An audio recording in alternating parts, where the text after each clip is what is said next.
ไป1 เต็มสบายดีพี่น้องเนาะวันนี้มาพบกันอีกแล้วกับนี่สิพาพี่น้องไปตอนคุมคือเก่าเนาะอุปกรณ์เฮาก็มีใส่นี่เนาะฝากพี่น้องไปกดติดตามกดไลค์กดเป็นกำลังใจหน่อยเด้อไม้ของเฮามื้อนี้ก็สวนมันเนาะสวนมันกับสวนอ้อยอยู่ตารางพุ่นเนาะเดี๋ยวมันสิลองต่ออยู่สวนมันก่อนเนาะเบิ่งกันเลย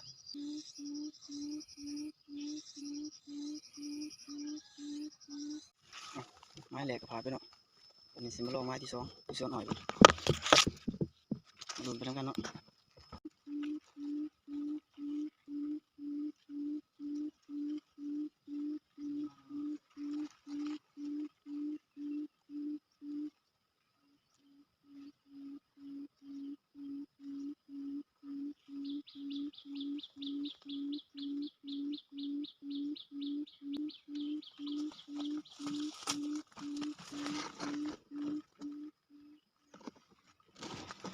ติดไปแล้ว1 เต็มพี่น้อง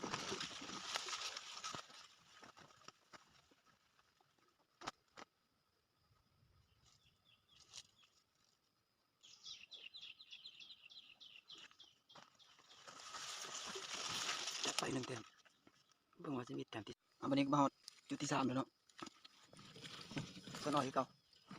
จุดที่2อย่างนี้ก็ได้ไปแต้ม1เนาะไปเบิ่งจุดที่3กันเลยเนาะ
มาเฮานี่ก็จะได้ปิดคลิปลงแล้วเนาะ